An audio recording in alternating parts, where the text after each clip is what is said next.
रामलाल और श्यामलाल दोनों एक दूसरे के सगे भाई होते हैं। कभी भी एक दूसरे के बगैर कोई काम नहीं करते। अगर छोटा भाई कोई काम करता तो बड़े से ज़रूर पूछता, बड़ा भाई भी जब कोई काम करता तो छोटे से पूछ लिया करता। इसी तरह से उनका कामकाज चल रहा होता है। लेकिन एक दिन दोनों भाइयों की आपस में ऐसी लड़ाई हो जाती है, फिर दोनों के दोनों अलग हो जाते हैं। ना तो बड़ा भाई छोटे भाई से कुछ पूछता, ना ही छोटा भाई बड़े भाई से कुछ पूछता। धीरे धीरे समय बीतने लगता है और एक दिन का वाकया होता है जब छोटे भाई की लड़की की शादी बिल्कुल नज़दीक आ जाती है, सर पर होती है। अब उसे अपनी गलती का एहसास होता है कि यार तूने अपने बड़े भाई को बहुत ही गलत कहा था। तू अगर ऐसा नहीं कहता तो बड़ा भाई भी आज तेरे साथ में होता। तूने तो बड़े भाई के बगैर आज तक कोई काम किया ही नहीं। तू आज इस शादी को कैसे संभाल पाएगा। दोस्तों, अब वो अपने बड़े भाई के घर पहुंच जाता है। वहां जाने के बाद बड़े भाई के पैरों में बैठ जाता है और कहने लगता है कि भाई मुझे माफ़ कर दो, मुझसे बहुत बड़ी गलती हो गई। आपकी बेटी की शादी होने वाली है, उस शादी को आपको संभालना है। चलो आप मेरे साथ मेरे घर चलो। लेकिन बड़ा भाई इतने सारे गिले शिकवे अपने दिल में बिठा कर रखता है। वो कहता है कि भाई मैं तेरे साथ नहीं जा सकता, मुझे तुझसे कोई मतलब ही नहीं है। तू अपना काम खुद कर, मैं अपना काम खुद कर रहा हूँ। दोस्तों, इसी तरह से ये सब बातें कहकर छोटा भाई वहाँ से लौट आता है और लौटकर जब वो अपने घर आता है तो वो सोचने लग जाता है कि यार किस तरह से मैं बड़े भाई को मनाऊं, क्या हो सकता है। फिर वो पड़ोस के ही एक व्यक्ति के पास जाता है जो बड़े भाई का थोड़ा सा दोस्त होता है। उसके पास जाने के बाद उससे कहने लगता है कि यार मुझे अपने बड़े भाई को मनाना है, मैं क्या करूं। फिर यहाँ पर वो व्यक्ति उसे बताता है कि तेरा बड़ा भाई एक सत्संग में जाता है, जो साधु महाराज हैं उनके सत्संग में जाता है, उनका चेला है वो। अगर साधु महाराज उनसे कहेंगे तो वो उनकी बात को नहीं टाल पाएंगे। तो ऐसा कर उनके पास चला जा और उनसे ये सब कहे कि साहब इस तरह से मेरे भाई को मनाना है।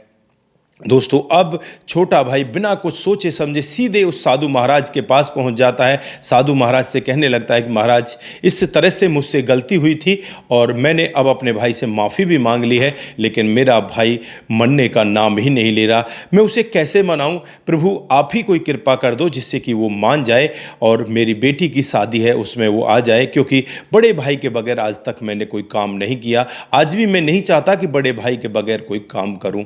दोस्तों, अब यहाँ पर उस छोटे भाई की बातों को सुनकर साधु महाराज को भी लगता है कि वाकई में ही अब इन दोनों को मिल जाना चाहिए। जैसे ही बड़ा भाई सत्संग सुनने के लिए उनके पास आता है तो साधु महाराज सत्संग सुनाते सुनाते कहने लगते हैं कि भाई तुम अपने भाई की शादी में कब जा रहे हो। उनकी शादी है तो यहाँ पर वो कहने लगता है भाई की शादी, भाई की बेटी की शादी है, सॉरी मैं गलती से भाई की शादी कह गया, भाई की बेटी की शादी में कब जा रहे हो। वो कहने लगता है कि कभी भी नहीं जाऊंगा, क्योंकि मैं उसके पास जा ही नहीं सकता। उसने मुझे इतनी ठेस दी है, इतने मेरे साथ में गलत काम किए हैं, मैं टूटा पड़ा हूं, मैं अब उसके पास जाना ही नहीं चाहता। दोस्तों, अब यहाँ पर जो साधु महाराज है वो कहने लगते हैं कि यार इतने दिन पुरानी बात तुम्हें याद है, कब का मैटर है। वो कहते हैं कि करीब करीब 4-5 साल हो गए, 4-5 साल पहले हमारी लड़ाई हुई थी। तो अब साधु महाराज कहने लगते हैं 4-5 साल पहले की बातों को तुम दिल में लेकर बैठे हुए हो। वो कहता है कि हाँ साधु महाराज, उसने मुझको कहा ही कुछ ऐसा था। फिर वो कहने लगते हैं कि पीछे जो मैंने इतवार को आपको सत्संग सुनाया था, क्या वो तुम्हें याद है, उसके बारे में मुझे थोड़ा सा बताना। तो वो खूब याद करता है लेकिन उसे कुछ भी बातें याद नहीं होती और वो अब यहाँ पर कहता है कि साधु महाराज मुझे तो कुछ भी याद नहीं है। तो अब साधु महाराज उससे कहने लगते हैं जब तुझे पिछले संडे की वो बातें याद नहीं हैं और तू अब इन 4 साल पुरानी बातों को लेकर बैठा हुआ है, तुझे ये नहीं पता कि तेरा छोटा भाई तेरे पास आकर माफ़ी मांग गया, उसकी बेटी की शादी है, वो बेटी तेरी अलग है क्या, तेरी बेटी नहीं है। तो यहाँ पर बड़े भाई की समझ में आ जाता है कि यार जब तुझे ये 4-6 दिन का याद नहीं है तो तू इतने दिन के बातों को लेकर क्यों बैठा हुआ है, भूल जा, वो गिला शिकवा मिटा दे। दोस्तों, अब वो साधु महाराज को प्रणाम करता है। प्रणाम करने के बाद सीधे ही वो अपने छोटे भाई के पास पहुँच जाता है। वहाँ जाकर छोटे भाई से कहता है कि भाई बता अब मुझे करना क्या है, मैं सारे गिले शिकवे भुला कर आ गया हूँ।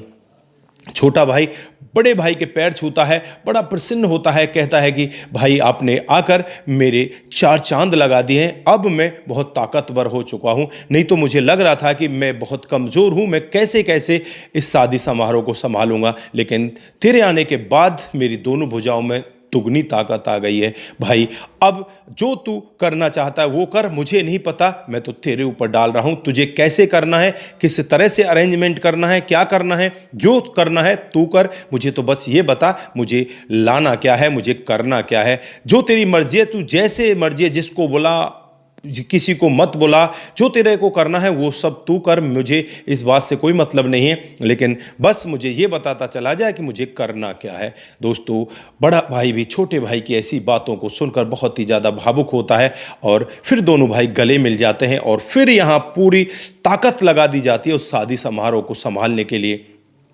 दोस्तों, अब यहाँ पर उस शादी समारोह को संभाल लिया जाता है, संभाल कर अब दोनों भाई बड़े आराम से उस शादी समारोह को कर रहे हैं और बड़े प्यारपूर्वक वहाँ पर वो शादी निपट जाती है। तो दोस्तों, ये एक छोटी सी कहानी हमें बहुत कुछ सिखा कर जाती है। जो हम गिले शिकवे लेकर बैठे रहते हैं उन्हें हम भूलने का नाम ही नहीं लेते, वो बहुत ही गलत बात है। अगर इस तरह के गिले शिकवे हमारे दिल और दिमाग में हैं तो उन्हें हमें भूल जाना चाहिए और आगे अगर आपका भाई आगे बढ़कर हाथ बढ़ाता है और कहता है कि मेरे भाई मुझसे गलती हो गई, तो आपको माफ़ कर देना चाहिए और अपने रिश्तों को सुधार लेना चाहिए। दोस्तों, आप लोग यहाँ पर क्या कहना चाहते हैं? क्या रिश्तों को सुधार लेना बेहतर है या उन्हें इसी तरह से धुन में लगे रहने या उनमें इसी तरह से बढ़ावा देना वो उचित है? आपकी जो भी राय है एक बार कमेंट बॉक्स में ज़रूर देकर जाएं। आज के लिए बस इतना ही, फिर मिलते हैं किसी नए मोड के साथ। तब तक के लिए आप अपना ख्याल रखें, परिवार का ख्याल रखें, सतर्क रहें, सावधान रहें, रिश्तों की अहमियत को ज़रूर समझें। नमस्कार, जय हिंद, जय भारत।